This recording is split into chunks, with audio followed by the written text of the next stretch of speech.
This is CNN Breaking News.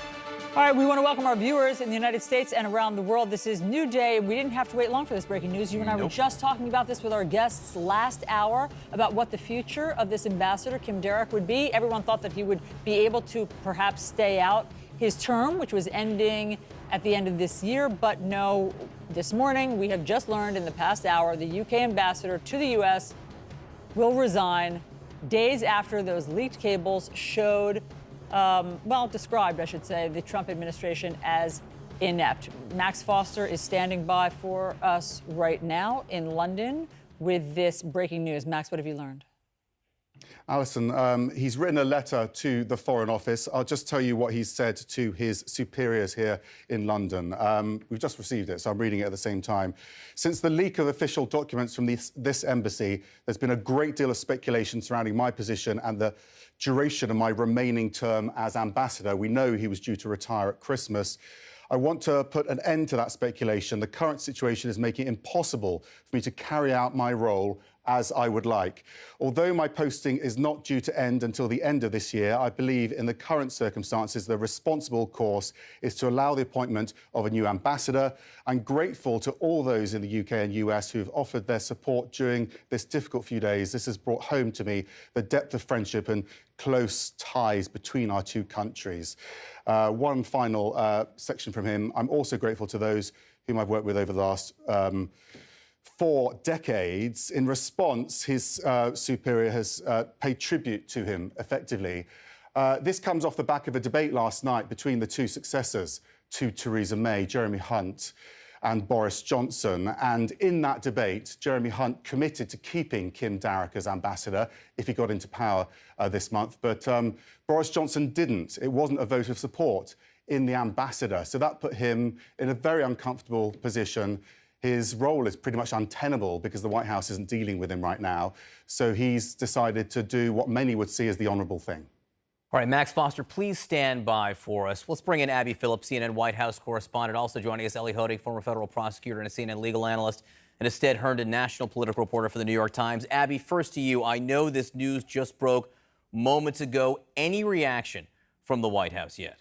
Not yet at the moment, but I think you'll find that this is going to be welcome news. There was quite a bit of anger on the president's part, which in this White House filters down pretty directly to the staff, where President Trump took this as a personal affront. And if you read carefully, a lot of these cables that were publicized in the British paper initially, they were criticisms and descriptions of the Trump administration in their early days at a time when it was, in fact, an incredibly chaotic administration. There was a lot of knife fighting. There was a sense that a lot of people in those positions were not prepared to take the reins of government. So Kim Darroch was describing that in those cables. He also described President Trump as insecure. He was portraying a president in a way that, frankly, no one really wants to be portrayed in publicly, but these weren't public. They were private, but once they became public, the President Trump took it as a personal affront, and you could hear it from his aides that they had no choice but to say and reiterate what the president said, which is that this cannot continue. President Trump sent a clear message. Abby, hang to on whoever, one second. Sure. Hang on one second. This is British Prime Minister Theresa May answering questions in Parliament right now. Full support to Sir Kim on Tuesday. Sir Kim has given a lifetime of service to the United Kingdom, and we owe him an enormous debt of gratitude. Good government depends on public servants being able to give full and frank advice. I want all our public servants to have the confidence to be able to do that. And I hope the House will reflect on the importance of defending our values and principles, particularly when they are under pressure. Mr. Speaker, the whole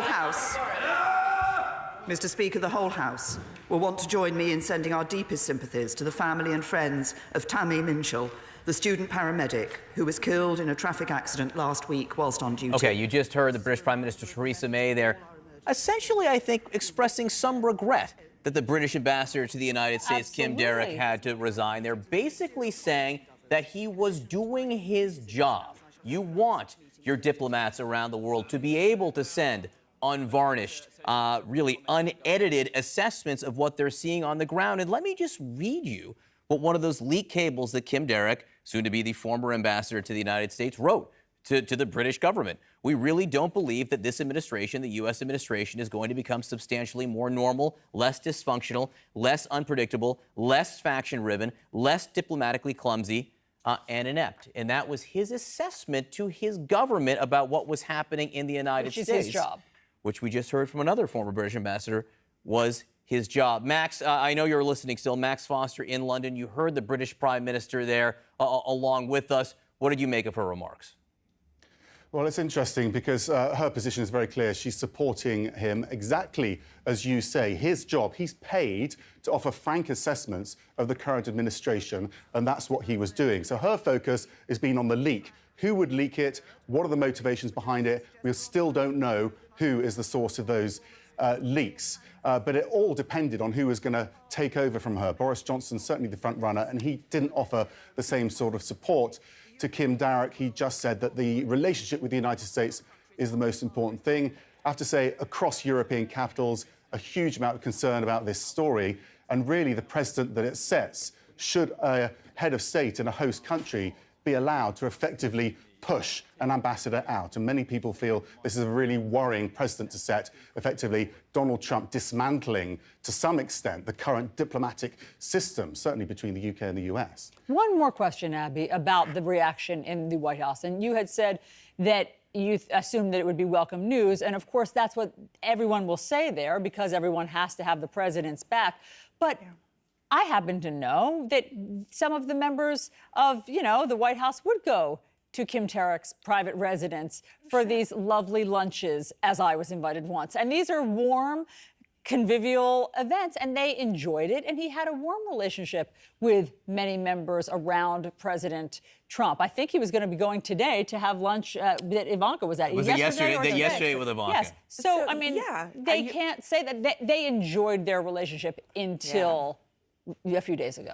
I mean, until a few days ago, there were no problems with Kim Darroch. White House officials were over at the embassy. They were over at his residence all the time, not just for social calls, but for business. I mean, this was a functional relationship between two of the closest allies basically on the planet. And even in spite of really difficult times, I mean, think about the fact that the state visit was not that long ago, just a couple of weeks ago. That visit went more or less off without a hitch, with the UK government really going out of their way to smooth over some really potential rough patches as President Trump faced protests. He feuded with the London mayor. Theresa May and her administration tried very hard to make Trump feel comfortable, happy, welcomed, and it went off without a hitch. The president was happy about it until these cables came out, and then he started going on the attack against Theresa May, going on the attack against Kim Darroch, and even saying in one of the tweets, if you remember, that the state visit was great, but it was really the Queen that was great to him. All the rest of it was just fine. So President Trump really changed his tune, and I think you'll see the White House basically doing the same thing. It's a pretty selective memory, considering that not too long ago, everything was really just fine, and they were pretty happy to be in the company of this ambassador for the last 2.5 years. Max Foster, we're going to let you go and go back to reporting on this because it's all breaking where you are right now. Please come back to us as you learn more, and we're going to move on to other subjects in just a moment. But I do want to ask instead, again, as a political reporter here, dealing with the politics of President Trump, he just seemed to bully an ambassador to the United States out of a job. I mean, that's exactly what he seemed to do. But,